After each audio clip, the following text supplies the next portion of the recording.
Okay, guys, welcome. Today we're going to look at kind of a interesting concept in social studies. It's called conflict and cooperation. I'll go ahead and read here. We're going to look at a couple different wars. We've all experienced conflict and cooperation.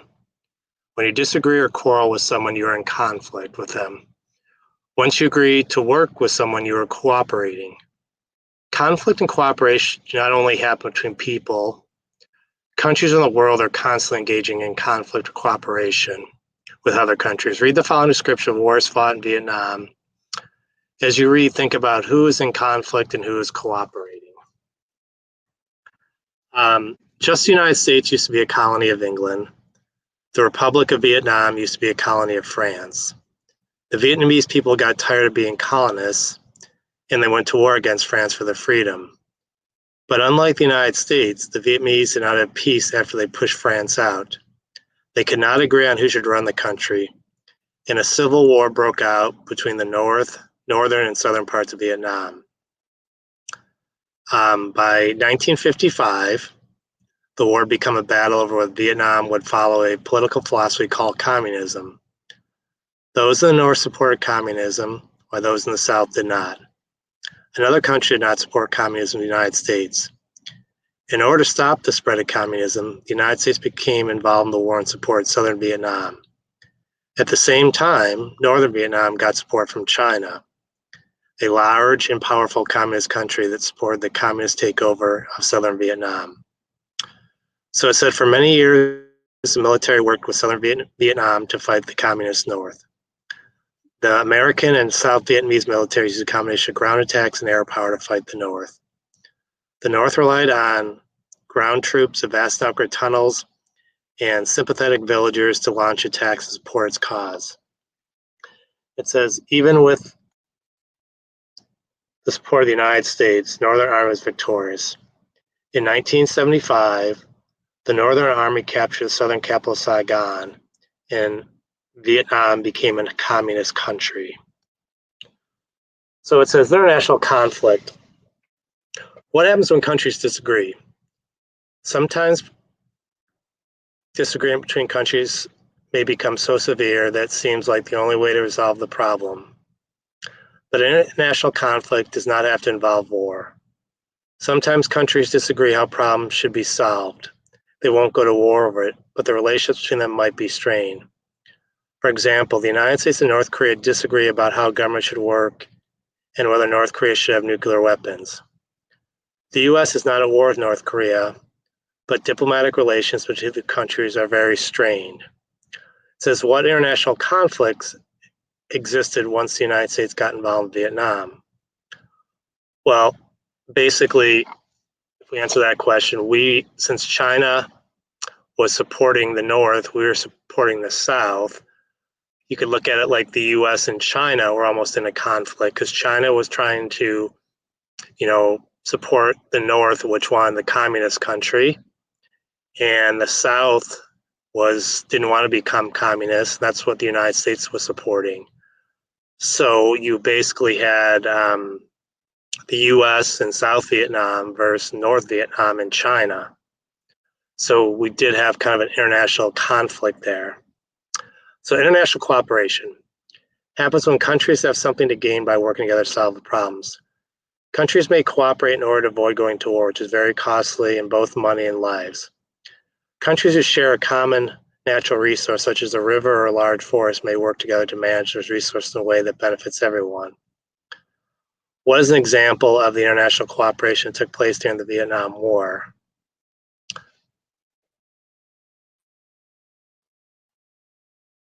Okay, that one's a little bit harder.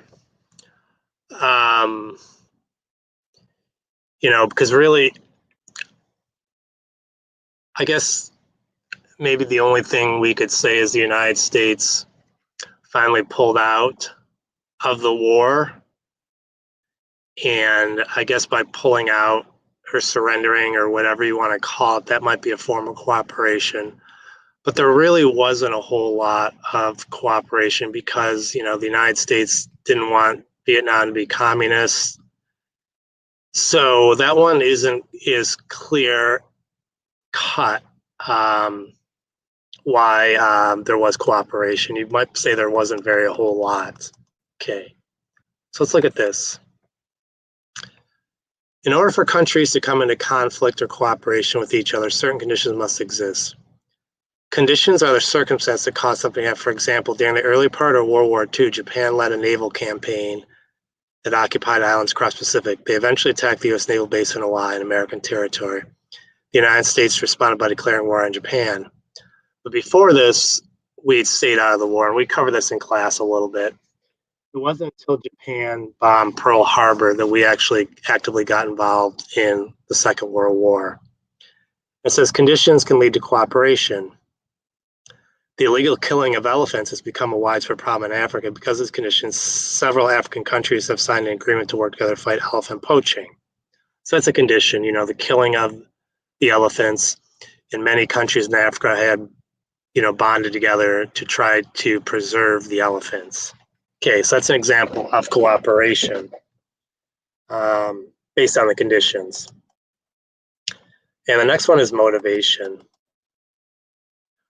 While conditions are the circumstances that exist, motivations are the reason or goals that cause a country to act. For example, the United States' motivation for going to war in Japan was to protect American territory and interests from Japan and its allies, Germany.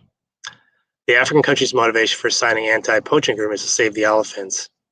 In 1990, Iraq invaded Kuwait, a tiny neighboring country with lots of oil and a great location for trade. Iraq's motivation for invading Kuwait was to control Kuwait's oil reserves and gain access to the Persian Gulf. And the last thing would be actions. Conflict and cooperation occur when conditions and motivation push countries to take actions. These actions can be military, political, economic, or a combination of all three. Because of the conflict between the United States and North Korea, the United States limits political relations with North Korea and also does not give financial aid in that country. On the other hand, Egypt is a Middle Eastern country that cooperates with the United States. As a result, the U.S. helps Egypt strengthen its military and buys weapons. The U.S. also supports health, education, job development programs in Egypt. Okay. So you can see it's based kind of on conditions, motivations, and actions are really why conflict, cooperation, and these three things happen. So like when they use Pearl Harbor, the condition was Japan bomb Pearl Harbor. We were motivated to protect the American citizens and the islands of Hawaii. So the action we took was we went into war with Japan. Okay. Conditions for the elephants. People are poaching elephants.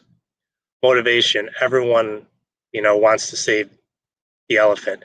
And the actions, countries come together to make a pact to make poaching elephants illegal. So you have conditions, motivations, actions. Okay. Here's another one on conflict and cooperation. On September 11th, 2001 is a day that no one is likely to forget. On that day, a terrorist organization known as Al-Qaeda organized a series of attacks in the United States. Nearly 3,000 Americans died that day, and it became clear that the American government would take action against the terrorists. Al-Qaeda is a loosely organized network, but they were supported by the Taliban, the ruling party of Afghanistan. So almost a month later, on October 7th, 2001, U.S. forces invading Afghanistan backed by troops of the United States. The goal was to overthrow the Taliban government and establish a democratic government that would not support terrorism. Most of the leaders of Al-Qaeda and the Taliban fled Afghanistan, but there are still groups of Taliban and Al-Qaeda fighters spread around the country. The war in Afghanistan has been a long and complicated process. Troops remain in Afghanistan while the democratic government is established. A new army and police force are trained, and the country becomes a safer place. President Hamid Karzai is trying to take control of the situation, attempting to create peace in the country. At the same time, the U.S. is slowly bringing troops home to the United States from Afghanistan. The future of Afghanistan is unknown. There is still fighting between the Democratic Force and Taliban soldiers. There's hope that peace can be established in this war-torn country. You can see here, just to give you some perspective, Afghanistan is the gray area, and to the southwest is Pakistan. To the east of Afghanistan is Iran, and then there's countries to the north. There's Turkmenistan, Uzbekistan, Tajikistan, and Kyrgyzstan are up above it. So that's really kind of the Middle East. And so this is where, after 9/11, we went to war in Afghanistan. Okay. So conflict and cooperation. This is when a natural disaster happens. In 2011, the Tuku earthquake struck at 2:46 p.m. on Friday, March 11th. The earthquake was so strong it triggered a huge tsunami or giant wave of water that swept up to 6 miles in some places. Over 16,000 people died in the earthquake and tsunami, while many thousand, and this is in Japan, while many thousand left injured or missing. The tsunami almost damaged a nuclear power plant, releasing dangerous radiation in the surrounding areas. Over 128 countries and 33 international organizations offered Japan assistance. One international organization, the Red Cross, received over $1 billion in donations from around the world. In addition to money, many nations sent disaster relief and emergency rescue teams to help with the search for survivors and cleanup. It was clear to the whole world that Japan would need a lot of help, both for cleanup, right after tsunami, and for rebuilding the future. So that's an example of international cooperation when Japan got struck by that huge earthquake and tsunami. Here's another example. In 1997, representatives of almost 40 countries gathered in Kyoto, Japan. The goal was to create a treaty among the countries that would reduce emissions of the greenhouse gas that harm the environment. These gases trap heat from the sun, causing the planet to warm. Different forms of pollution release these gases and spread up the Earth's natural greenhouse effect.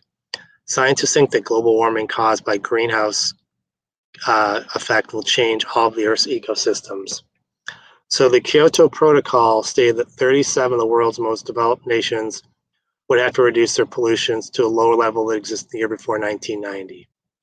The countries would have to submit a report on their gas output each year.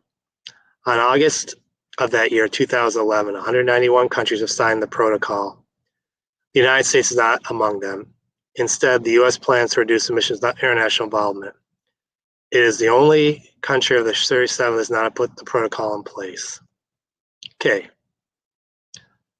So this one is just a chart, and this one is about that, describe the conditions, describe the modification, and the actions. And, it's conflict and cooperation. So for each one of these, for conflict, there's going to be, if we go back up to that circle, so for a conflict, there's going to be conditions, motivations, and actions.